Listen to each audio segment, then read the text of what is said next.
Jamaah,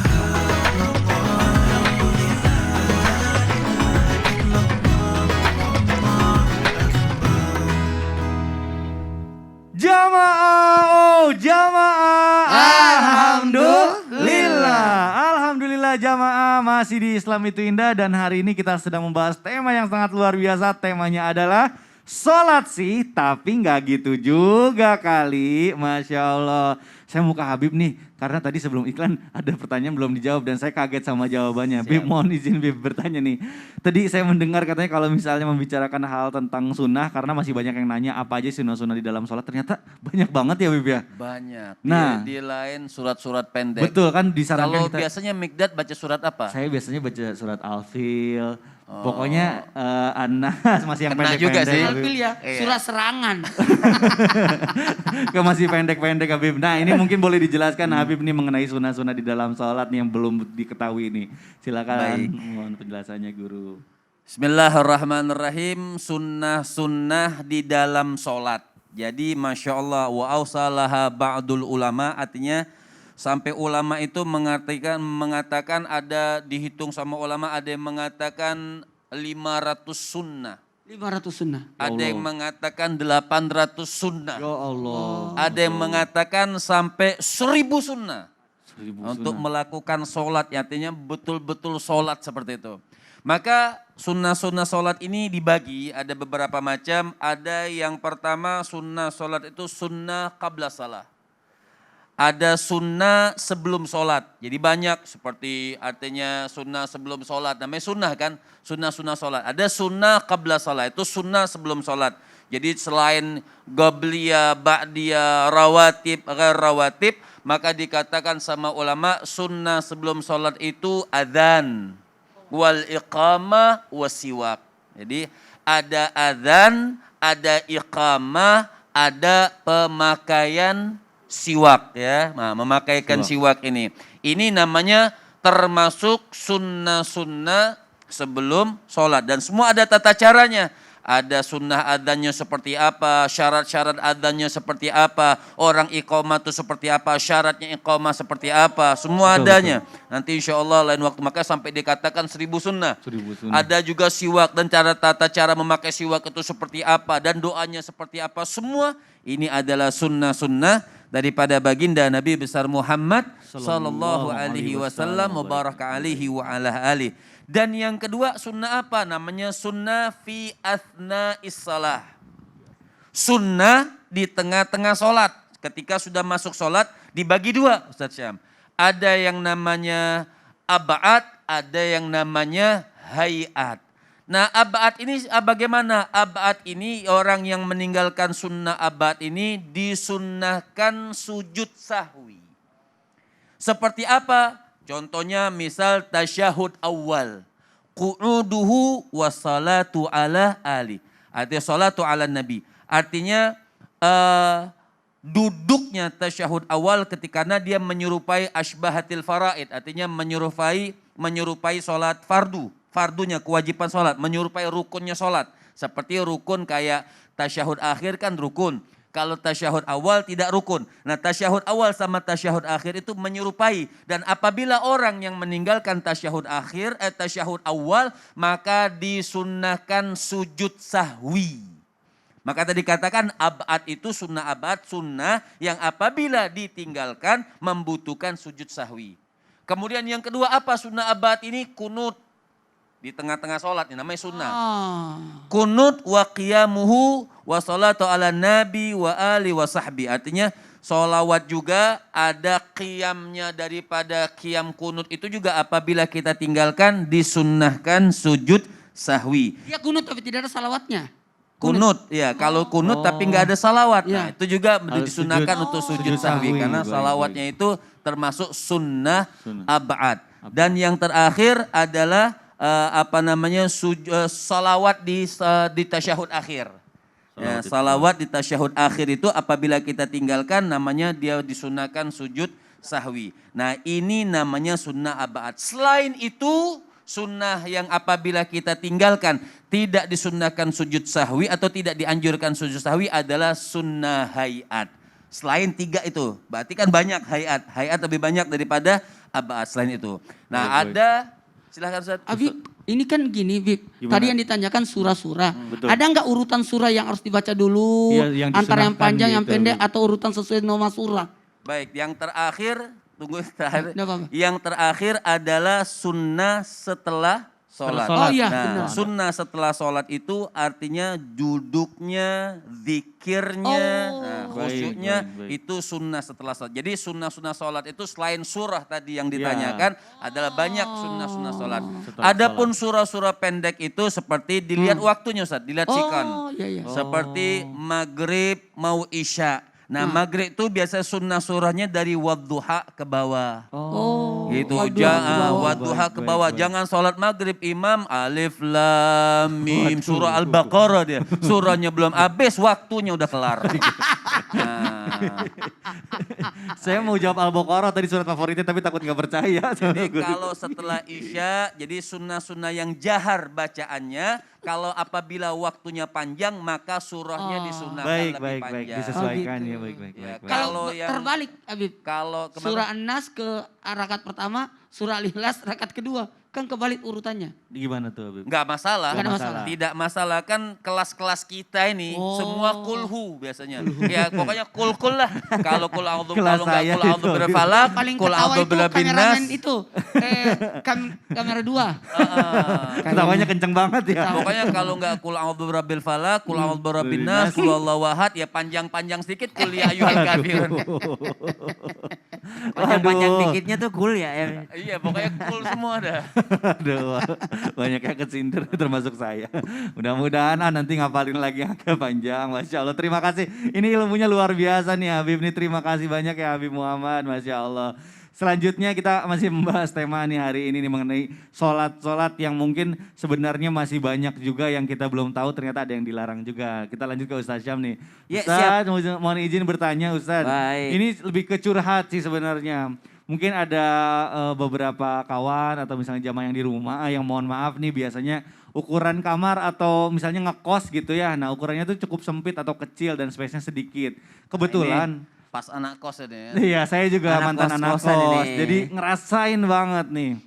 Mantan anak kos. Oh iya, Sekarang sekarang. udah punya rumah. Masya Allah. Alhamdulillah luar biasa. Hari ini tasyakur ya hari ini ya. Masya Allah. Aduh. Kemarin. Nah, Ustaznya mohon izin nih, kalau nih Ya. misalnya ya di kamar kosan itu arah kiblatnya itu bertepatan dengan arah ke kamar mandi nih, mohon maaf.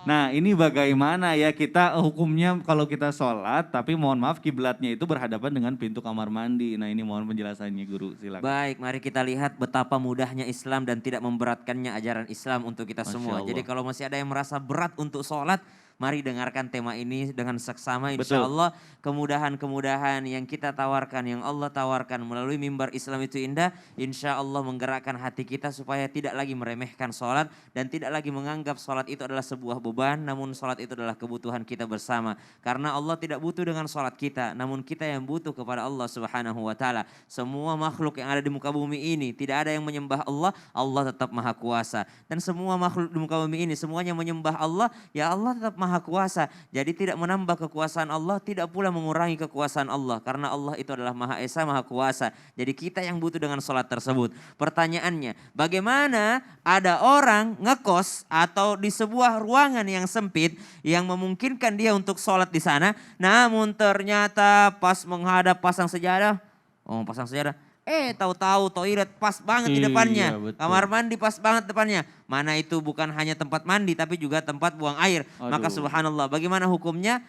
Sah sholatnya. Karena Oh, sah. Anda tidak sholat di dalam toilet. Anda hanya menghadap Baik, baik, menghadap toilet saja. Namun sejatinya Anda menghadap kiblat, bukan menghadap ke toilet. Namun terhalang oleh toilet tadi. Betul. Yang penting perhatikan adab-adabnya ketika sholat. Ada sebenarnya sunnah yang para sahabat itu berebutan biasanya. Kalau ada di masjid itu mereka berebutan cari tiang. Kalau kita juga gitu ya. Kita kalau Jumatan tuh nyari tiang nggak? Betul. Buat apa? Buat ngapain? buat Nyender. apa? Buat tidur dia pasti. Nyender Enggak tidur. sebenarnya kadang suka pakai nyender. Dia nggak mau ngomong tapi gini. Mau jawab tapi iya tapi bener juga kadang suka Karena nyari. saya cari tiang, tak Iya. jadikan sutra. Betul itu Waduh, maksudnya. jawabannya bener nih. Saya yang salah. Jadi para sahabat terdahulu juga berebutan untuk mencari tiang. Kenapa? Untuk dijadikan sutra. Apa itu sutra? Penghalang. Jadi ternyata para sahabat, dan ini menjadi solusi bagi kita. Kalau ada toilet di depan kita, maka jangan sampai sholat dalam keadaan toiletnya pintunya terbuka. Tutup dulu toiletnya, kemudian ambil sesuatu untuk dijadikan sutra asal sesuatu tersebut adalah sesuatu yang suci. Contoh misalnya, oh ada tas nih. Ya kalau anak kosan biasanya masih ada kopernya. Betul, ada betul, koper nih. Jadi kan Simpan. koper di situ lalu kita sholat. Jadi dianggap ini adalah sutra. Bahkan kalau misalnya oh ini kayaknya bantal bersih nih ya nggak ada ilernya apa segala macam, nggak ileran kok tidurnya gitu. Lalu ditaruh di situ menjadi sutra bantal tersebut ya. Maka ada pembatasnya antara dia dengan toilet tadi. Dan ini sudah menjadi tradisi dan ini juga menjadi sunnah ketika kita mengadakan atau yang menyediakan sutra di sana. Jadi tembok itu penghalang. Sama dengan orang berada dalam toilet, ya berada dalam toilet lalu ternyata toiletnya menghadap kiblat. Betul. Ya, jadi waktu bangun rumah belum tahu ilmunya. Akhirnya Iya. baru sadar kenapa toiletku ini menghadap ke kiblat. Kan Nabi melarang untuk menghadap kiblat dan membelakangi kiblat ketika buang air. Oh, ternyata klosetnya benar-benar menghadap kiblat dan membelakangi kiblat. Waduh. Maka terhalang oleh tembok tadi. Sama dengan orang sholat terhalang oleh tembok dan usahakan memakai sutra. Allah Waduh, Ta'ala. Masya Allah luar biasa. Ini jadi jawabannya pertama membuat kita tuh kalau misalnya sholat gak usah dipersulit ya. Karena kalau kita paham ilmunya, Banget. sholat tuh gampang ya. Betul, nggak Dan ada alasan. Betul. Luar biasa tadi Ustadz Syam bilang bahwa sholat itu buat kita tuh sebenarnya kita yang butuh ya. Saya mau ke Ustadz Maulana nih. Ustadz mohon izin ini masih ada pertanyaan yang memang ini banyak banget ditanyakan nih. Ini Ustadz pertanyaannya sebenarnya simpel tapi masih banyak yang bingung. Apakah batal wudunya jika kita bersentuhan dengan wanita? Misalnya kayak yang udah menikah ya tentu dengan Iya. istri, kalau misalnya yang belum nikah udah jelas gitu ya. Nah ini bagaimana hukumnya kalau saya misalnya bersentuhan sama Isel ketika sudah Oke. itu. Mohon penjelasannya wudhu gitu ya. Silakan guru. Izin Habib, Haji Muhammad Syahab, Haji Ustaz Sam. Satu hal buat kita, saya langsung menyampaikan izin dan saya menggunakan secara umum di Indonesia dan saya sendiri juga adalah bermazhab Syafi'i. Mazhab Syafi'i itu batal wudu kalau kita bersentuhan yang bukan muhrim. Saya tadi bingung tuh belum menyentuh istri. Nah istri siapa? Istri saya siapa? sendiri Oh. dong Habib. Aduh. Aku nggak ikutan Isya lagi nonton nih. Jadi ada 3 pendapat tentang wudu batal atau tidak atau gimana. Kalau mazhab Imam Syafi'i otomatis batal kalau bersentuhan yang bukan muhrim. Sekali lagi. Yang kedua, Imam Abu Hanifah itu tidak batal. Itu pendapat kedua. Pendapat yang ketiga adalah kalau Imam Malik dan serta Imam Ahmad itu menyatakan tidak batal sepanjang tidak ada nafsu. Jadi ada 3 pendapat. Dan dalam hal ini ada batasan sentuhan. Batasan sentuhan. Terus laki-laki dan perempuan itu. Jadi yang pertama laki-laki dan perempuan. Sekali lagi laki-laki perempuan yang bersentuhan ya. Baik. Itu satu syaratnya. Itu batal. Yang kedua ini harus dewasa. Kalau masih kecil perempuannya atau masih kecil laki-lakinya masih aman. Oh baik. Yang ketiga yang bukan mahram. Apa artinya mahram? Yang haram dinikahi. Semua yang haram dinikahi itu mahram. Kemudian tidak ada pembatas. Jadi syaratnya gini. Pertanyaannya Mikdad, gimana nih? Batal nggak wudhu saya kalau bersentuhan sama istri saya Isel? Iya. Jawabannya batal. Batal. Kan yang batal, yang tidak batal itu siapa? Ibu. Ya. Mertua Isel, juga ya? Iya. Mertua tidak batal karena tidak bisa batal. menikahi mertua. Betul, Ada baik. niat menikah mertua? Enggak kan? Tidak kan Udahlah. pertanyaan. Aduh, salah lagi. Jadi tapi boleh nggak Isel salaman? Boleh nggak? Boleh, kalau ada batasnya. Oh. Habis salat, salaman sama suami, ibu-ibu nggak usah, katanya batal. Enggak, kan ada batasnya. Oh gitu. Iya, ada juga nih. Kalau cium rambutnya boleh nggak? Rambut aman. Aman ya. Yang boleh aman itu yang rambut sama gigi, Kuku. kuku. Oke baik. Kuku yang panjang, gatal digaruin, enggak batal. Nggak batal. Kemudian naik motor, kena rambutnya, cium rambutnya, enggak batal. Tidak Yang batal. batal itu adalah kulit. Kulit, Tuh, baik. 2, 3, Kulit. kulit. Jadi pada posisi ini kita mencari amannya. Sekali lagi mencari amannya. Karena jikalau bersentuhan yang bukan mahramnya akan jadi batal. Karena kita harus, karena yang batal itu mohon izin yang mengharuskan untuk berwudu. Ada 4 kan yang membatalkan wudu. Kenapa? Kalau batal wudu secara otomatis batal sholatnya. Apa yang pertama? Mohon izin keluar sesuatu dari 2 lubang, gak usah dibahas. Pokoknya 2 dibawa. Kemudian yang kedua adalah mohon izin hilang akal, pingsan dan sebagainya. Yang ketiga, apabila menyentuh ini telapak tangan yang putih ini menyentuh daerah terlarang. Oh baik. Ya baik, itu. baik. Itulah, Oh, enggak usah dibahas baik, lanjut. baik, Yang baik. keempat adalah bersentuhan yang bukan mahram, kulit Baik. sama kulit. Baik. Waduh, Masya Allah penjelasannya nih, mudah-mudahan nih jamaah juga yang bertanya terjawab, karena sekarang juga insya Allah nih mungkin ini jamaah juga masih banyak banget nih pertanyaan-pertanyaan yang belum dijawab nih, makanya kayaknya kita harus ngasih kesempatan lagi nih buat Kasih kesempatan jamaah. lagi? Iya, Oh, sebanyak-banyaknya bahagia kalau banget bisa tuh. ya. Ya. Mudah-mudahan nih, karena sebenarnya guru-guru di sini juga seneng banget ya kalau misalnya menjawab pertanyaan dari jamaah. Baik, langsung aja kalau gitu kita akan kasih kesempatan ke jamaah untuk pertanyaan dijawab sama guru-guru kita dalam segmen Tanya Dong Ustadz. Kami semua tanya dong Ustadz. Masya Allah. Baik jamaah, ini langsung aja yuk kita bacakan nih pertanyaan yang sudah masuk ke sosial media Islam Itu Indah. Ini ada yang sudah masuk ke Instagram Islam Itu Indah. Pertanyaannya dari @hamba Allah. Baik, mohon maaf tidak mau disebutkan namanya. Assalamualaikum Ustadz. Waalaikumsalam warahmatullahi wabarakatuh. Mau tanya, mohon nama saya disembunyikan baik. Jadi begini, waktu anak saya lagi belajar toilet training tidak memakai pampers dan dia pipis di ruang mainnya. Waktu itu sudah dilap tuh tempat bermainnya yang terkena pipis itu, tapi hanya dibersihkan saja, tapi tidak disucikan. Sedangkan tempat tersebut suka dipakai sholat.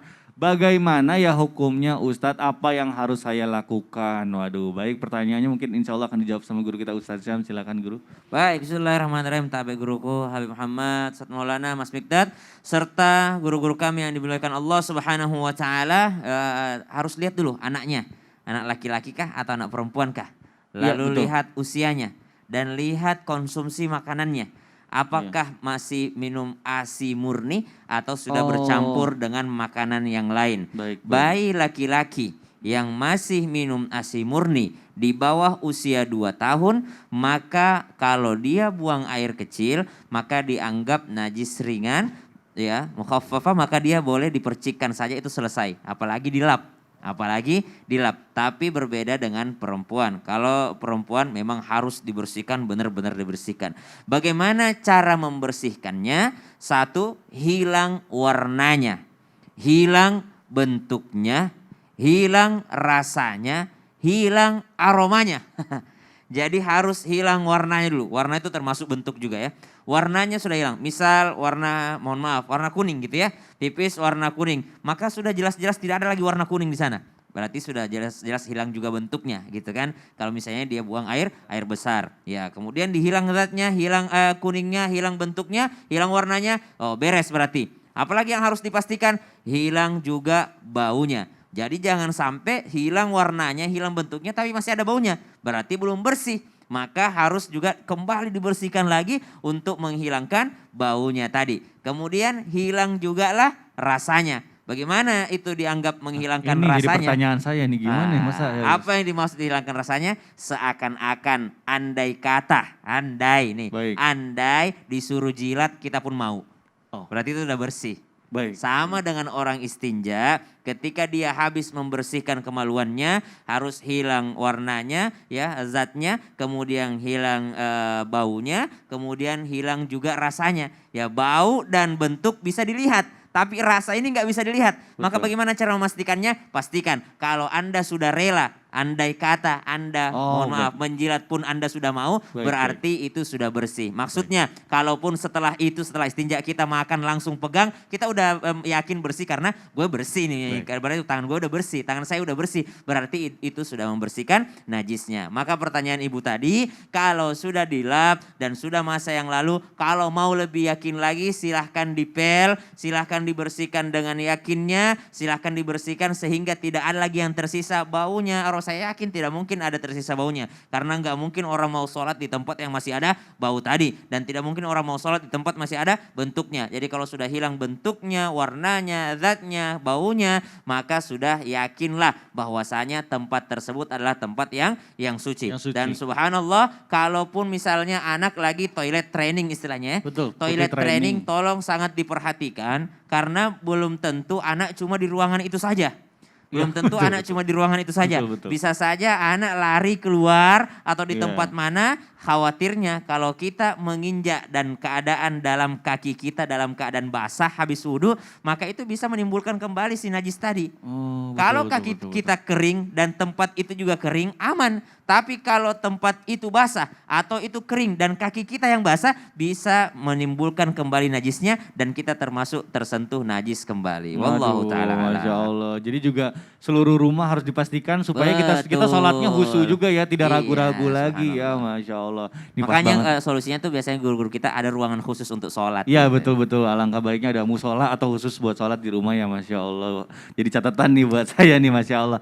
Baik jamaah, Masya Allah. Alhamdulillah nih tadi sudah satu terjawab sama guru kita. Dan insya Allah nanti kita akan kasih kesempatan lagi jamaah untuk bertanya. Dan insya Allah akan dijawab sama guru-guru kita. Jadi jangan kemana-mana, tetap di Islam itu Indah. Jamaah, oh jamaah. Alhamdulillah. Subhanallah.